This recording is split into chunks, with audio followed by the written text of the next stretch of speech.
శ్రీమాత్రే నమ. జయ గురు దత్తాత్రేయ నమ. ఈ వీడియోలో మనం వృశ్చిక రాశి వారికి ఆగస్టు నెల ఫలితాలు తెలుసుకునే ప్రయత్నం చేద్దాం.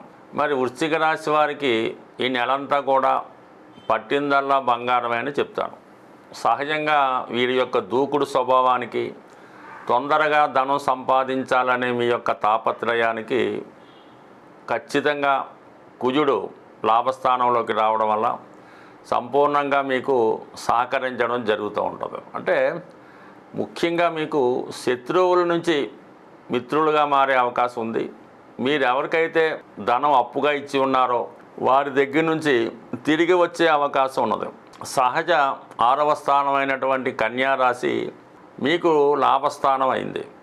అందువల్ల సాధ్యమైనంత వరకు మీరు ఉద్యోగపరంగానే, అది ప్రభుత్వ ఉద్యోగంలో ఉంటేనే బాగా రాణించగలుగుతూ ఉంటారు. అలాగే మీకు సొంత కుటుంబంలోనే శత్రువులు ఎక్కువగా ఉండడం వల్ల మీరు ఎంత అభివృద్ధి చెందుతారో వారి నుంచి అంత ఈర్ష్య, వ్యతిరేకత రావడం జరుగుతూ ఉంటుంది. ప్రత్యక్షంగా ఎదురుగుండా మీతో మిమ్మల్ని ఏమీ చేయలేని వారు పరోక్షంగా మీ యొక్క అభివృద్ధికి అడ్డుకోవాలని ఏదో విధంగా ప్రయత్నాలు చేయడం జరుగుతూ ఉంటుంది. అయితే మీరు ఈ సమయంలో సహనం వహిస్తూ మీకు ఏదైతే రావలసి ఉందో, అది ఆస్తిలో భాగం అవ్వచ్చు, మీరు ఇచ్చిన ధనం అవ్వచ్చు, మీరు ఒక ఉద్యోగంలో ఉంటే అది ప్రమోషన్ కావచ్చు, ఈ సమయంలో రావడం మీకు జరుగుతుంది. అయితే మిమ్మల్ని ఇరిటేట్ చేసే ప్రయత్నం చేస్తూ ఉంటారు, ఉద్యోగం నుంచి తప్పుకునే ప్రయత్నం చేస్తూ ఉంటారు. అలాగే మీ యొక్క సొంత అన్నదమ్ములు, దాయాదులు ఎవరైతేనే కలిసి పార్ట్నర్గా వ్యాపారం చేస్తుంటే వాళ్ళు ఏదో విధంగా మిమ్మల్ని బయటికి పంపించాలనే ప్రయత్నం చేస్తూ ఉంటారు మీకు. కాబట్టి చాలా సహనంతో, ఓర్పుతో ప్రయత్నం చేస్తే మీరు పెట్టినటువంటి ధనం, మీరు చేసినటువంటి కృషికి తగిన ఫలితం ఈ సమయంలో రావడం జరుగుతూ ఉంటుంది. అయితే మీరు చేయవలసిందల్లా ఓర్పుగా వ్యవహరించడమే తప్ప ఏమాత్రం తొందరపడినా మొదటికే మోసం వస్తూ ఉంటుంది. అయితే ఈ విధంగా వ్యక్తిగత సామర్థ్యం వల్ల, రియల్ ఎస్టేట్ వ్యాపారం వల్ల, వైద్య వృత్తి వల్ల కంపల్సరీగా మీకు సక్సెస్, ఆదాయం రావడం జరుగుతూ ఉంటుంది. అలాగే కొంతవరకు మరి ఏదో విధంగా ఒక దూరపు బంధువు నుంచి ఒక శుభవార్త వినడం కానీ, ఆయన మీకు ఇవ్వాల్సిన ధనం ఇవ్వడం కానీ జరుగుతూ ఉంటుంది. ఇక ముఖ్యంగా రవిగ్రహ సంచారం ప్రస్తుతం మీకు ఆగస్టు 16 తర్వాత చాలా అనుకూలంగా రావడం జరుగుతూ ఉంటుంది. అంటే ఇప్పటి వరకు ఆగస్టు 16 వరకు దశమ స్థానంలో కేతుగ్రహ సంచారం ఈ ఉద్యోగంలో కానీ, వ్యాపారంలో కానీ చాలా అసహనంగా, ఇబ్బందిగా ఉంటుంది. ఎప్పుడైతే రవి ఆగస్టు 16 తర్వాత ప్రవేశించాడో మీలో ఒక కాన్ఫిడెన్స్ పెరుగుతుంది. ఏదైనా సాధించగలమన్నటువంటి సమర్థతతో అప్పటి వరకు ఉన్నటువంటి వృత్తిపరమైన సమస్యల్ని పరిష్కరించుకొని అందరినీ డామినేట్ చేసే విధంగా మీ యొక్క హవా ప్రారంభమయ్యే అవకాశం ఉన్నది. ఇక ప్రస్తుతం 8వ స్థానంలో ఉన్నటువంటి గురు సంచారం వల్ల ఏ పని తలపెట్టినా ముఖ్యంగా ఆర్థికపరమైనటువంటి విషయాల మీదే ఆధారపడి ఉంటుంది. అంటే ధనాధిపతిగా రవి, ధనాధిపతిగా గురువు 8వ స్థాన సంచారం ఆకస్మిక ధనలాభానికి కారణమవుతుంటుంది. సడన్గా ఏదో ఒక శుభవార్త, అది పిల్లలకి సంబంధించింది కానీ, ధనానికి సంబంధించింది కానీ, ఉద్యోగానికి సంబంధించింది కానీ మిమ్మల్ని ఆశ్చర్యపరుస్తుందన్నమాట. సడన్గా మీరు ఊహించని విధంగా ఆ అభివృద్ధి ఉండడం జరుగుతూ ఉంటుంది.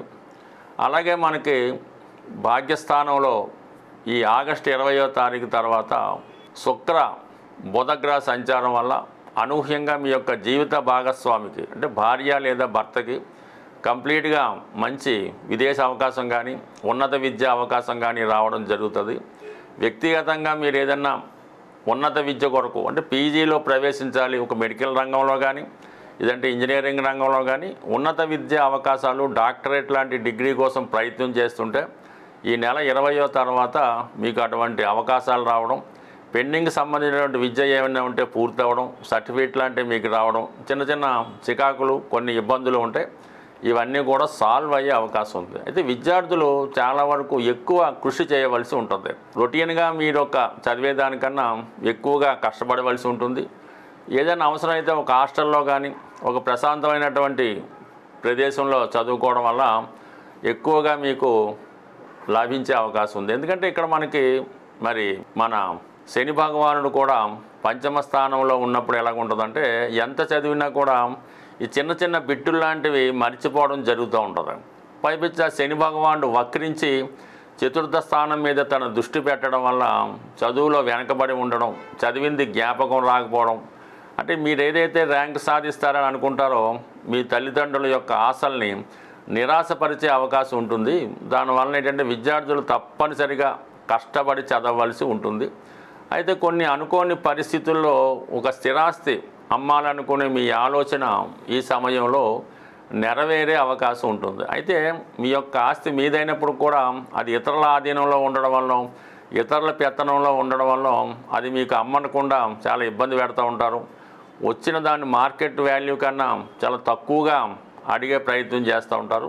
మరి ఈ కారణం వల్ల మీరు ఏదో విధంగా దాన్ని వదలగొట్టుకోవడమే మంచిది తప్ప ఎంత న్యాయంగా మీకు రావాలో అంత రావడం కష్టం అవుతుంటుంది. కొంతైనా ఈ సమయంలో మీకు వచ్చే అవకాశం ఉంది కాబట్టి దాన్ని తీసుకొని అది వేరే విధంగా మీరు దాన్ని సంపాదించుకోవచ్చు. కానీ ప్రస్తుతం ఈ అనవసర లావాదేవీల్లో ఈ స్థిరాస్తి సంబంధించిన విషయంలో జాగ్రత్త పడడం మంచిది. బట్ ఏదైనా ఈ సమయంలో స్థిరాస్తి వ్యవహారాలు సాధ్యమైనందుకు వాయిదా వేసుకుంటే మంచిది. ఏదైనా కొనాలనుకుంటే మాత్రం ఆ డాక్యుమెంట్లే కరెక్ట్గా ఉంటేనే తీసుకోవాలి తప్ప తొందరపడితే మాత్రం అది ఏదో ఒక లిటిగేషన్ ల్యాండ్ అయి ఉంటుంది, దానివల్ల నష్టపోతూ ఉంటారు. జాగ్రత్త వహించండి. ఈ సమయంలో మీరు లక్ష్మీ నరసింహస్వామిని ఆరాధించవలసి ఉంటుంది.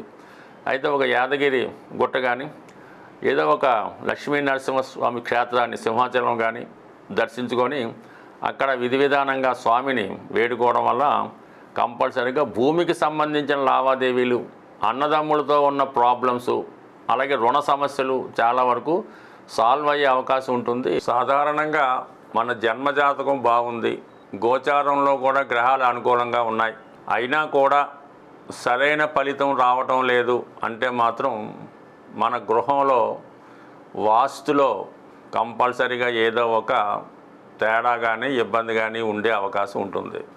అయితే ఇన్నగాళ్ళుగా మేము ఇదే ఇంట్లో ఉంటున్నాం, బాగానే ఉంది, ఇప్పుడు ఎందుకు ఇలా ఉందని కొంతమందికి అనుమానం రావచ్చు. ఏదైనా ఒక గృహానికి శంకుస్థాపన జరిగిన తర్వాత కొన్ని దోషాలు అయితే ఇమీడియట్గా వస్తాయి, నైరుతి లాంటివి ఉంటే. కొన్ని దోషాలు ఏంటంటే 7 సంవత్సరాల తర్వాత లేదా 14 సంవత్సరాలు దాటిన తర్వాత తమ ప్రభావాన్ని చూపడం జరుగుతూ ఉంటుంది. వాటి నుంచి మనం పరిష్కారం పొందాలంటే ఆ గృహంలో నిత్యం దీపారాధన, పుణ్య కార్యక్రమాలు, పూజా కార్యక్రమాలు, వ్రతాలు, నోములు జరుగుతుంటే చాలా వరకు ఆ పవర్ వల్ల ఆ వాస్తు దోషం అణిగి ఉంటుంది. ఏదో కారణం వల్ల మధ్యలో మానేస్తే ఇబ్బందులు కూడా రావచ్చు. అయితే శాశ్వత పరిష్కారం ఏంటంటే మీ యొక్క గృహంలో వాస్తు దోషం ఉన్నా లేకపోయినా దక్షిణామూర్తి ఫోటో వీలైనంత వరకు ఒక పెద్ద సైజులో ఉత్తరం గోడకి అమర్చవలసి ఉంటుంది. అది దక్షిణ వైపు చూస్తూ ఉంటుందన్నమాట. ఆ విధంగా అమర్చడం వల్ల గృహంలో ఉన్నటువంటి విద్యార్థులకి విద్య బాగా వస్తుంది. ఎవరైతే మీ యొక్క సంతానం సుమారు 20-25 సంవత్సరాలు వచ్చినా కూడా మీ మాట వినకుండా ఇబ్బంది పెడుతూ సరైనటువంటి క్రమశిక్షణ లేకుండా సొంత ఇంట్లోనే డబ్బులు తీసుకెళ్ళిపోవడం, ఇవ్వనప్పుడు తల్లిదండ్రులను దండించడం, ఇటువంటి సంతానం ఉన్నవారు కూడా ఈ దక్షిణామూర్తి ఫోటో పెట్టడం వల్ల ఒకే రోజులో అయితే మార్పు రాదు, కానీ నెమ్మదిగా ఇటువంటి స్వభావం ఉన్న పిల్లలు మారడం, ఆ గృహం వాస్తుపరంగా అనుకూలంగా ఉంటుంది. దాంతోపాటు ఇంకొక చిన్న రెమెడీ ఏంటంటే మనకి తెల్ల జిల్లేడుతో చేసినటువంటి శ్వేతార్క గణపతి ఎక్కువగా కాణిపాకం వెళ్ళినప్పుడు అక్కడ అమ్ముతూ ఉంటారు.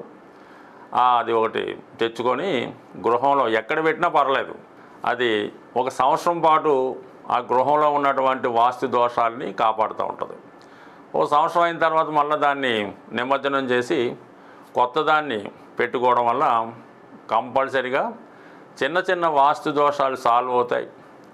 అలాగే తరచూ ఈ మోటార్ సైకిల్ కానీ కార్లు కానీ యాక్సిడెంట్లు అవుతున్నాయి అనుకున్నప్పుడు కూడా వాళ్ళు ఆ కారులో ఈ తెల్ల జిల్లేడుతో చేసినటువంటి విఘ్నేశ్వరుడు యొక్క ప్రతిమని పెట్టుకోవడం వల్ల ఆ సమస్యల నుంచి బయటపడడం జరుగుతూ ఉంటుంది.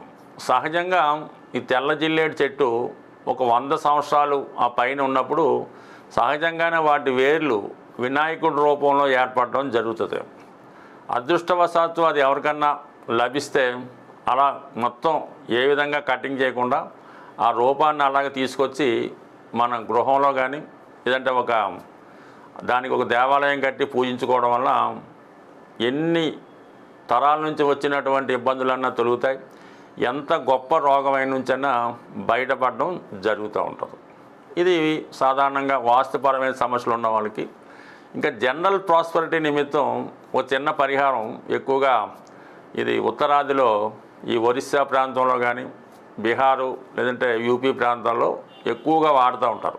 ఏదైనా ఒక ప్లాస్టిక్ కవర్లో ఒక యాలక్కాయ 1 కానీ 5 కానీ, అలాగే లవంగాలు ఒక 5, కొద్దిగా కుంకుమ పువ్వు, కొద్దిగా పటిక బెల్లం అంటే పటిక బెల్లం ముక్కలు ఒక 5, అలాగే కొద్దిగా సింధూరం, ఈ 5 వస్తువులు కూడా 5 సంఖ్య వచ్చేలాగంటే వచ్చే 5 సంఖ్యలో కొన్ని వేసుకొని ఒక కవర్లో పెట్టుకొని అది ఏదైనా ఇష్టదైవం పాదాల వద్ద ఉంచి మీ మనసులో కోరిక చెప్పుకొని మీరు దాన్ని పాకెట్లో పెట్టుకోవడం. అంటే ఎప్పుడూ కాదు, ఎప్పుడన్నా కోర్టు సమస్య ఉంది, ఉద్యోగం ఇంటర్వ్యూ ఉంది, అప్పు కోసం వెళ్తున్నాం, ఇలాంటి సమయంలో ఇది తయారు చేసి మీరు జేబులో పెట్టుకొని ఆ పని మీద వెళ్ళండి. కంపల్సరీగా ఆ పని పూర్తవుతుంది. పూర్తయిన తర్వాత దాన్ని ఏదన్నా హోమంలో కానీ అగ్నిలో కానీ లేదంటే పారే నదిలో కానీ పారవేయడం వల్ల ఈ సక్సెస్ రావడం ఎక్కువగా జరుగుతూ ఉంటుంది. తరచూ సింధూరం బొట్టు పెట్టుకున్నా కూడా ఎటువంటి ఫలితం అన్నా రావడం జరుగుతూ ఉంటుంది. ఇలాగ అనేక పరమైనటువంటి సమస్యలకి చిన్న చిన్న తాంత్రిక పరిహారాలు కూడా ఉండడం జరుగుతూ ఉంటుంది. అలాగే మానసిక అశాంతితో మీ యొక్క పిల్లలు ఎవరైనా ఇబ్బంది పడుతుంటే, లవ్ ఫెయిల్యూర్స్ ఉన్నవాళ్ళు మానసిక అశాంతితో ఉంటే వాళ్ళు తలకడ కింద ఒక ఉల్లిపాయ అంటే వెల్లుల్లిపాయ పెట్టడం వల్ల కంపల్సరీగా వాళ్ళ తల కింద ఒక తెల్ల ఉల్లిపాయ అంటే మనకి వెల్లుల్లిపాయ పెట్టడం వల్ల ఇలాంటి మానసిక రోగులుగా ఉన్నవాళ్ళు నెమ్మదిగా దాని నుంచి బయటపడడం జరుగుతూ ఉంటుంది. సో ఏదైనా ఒక దీర్ఘకాలిక వ్యాధి అయినా ఏదైనా మామూలుగా వైద్యం చేసుకుంటూ కొన్ని చిన్న చిన్న రెమెడీస్ చేసుకోవడం వల్ల వాటి తగ్గుతాయి. ఎక్కువగా మీకు ధనం నిలవ ఉండాలి, ఐశ్వర్యవంతులు కావాలంటే ఒక అద్భుతమైన రెమెడీ ఏంటంటే శివాలయంలో మారేడు దళాలతో పూజ చేస్తూ ఉంటారు. అటువంటి మారేడు దళం ఒకటి తీసుకొని మీ పర్సులో పెట్టుకోండి.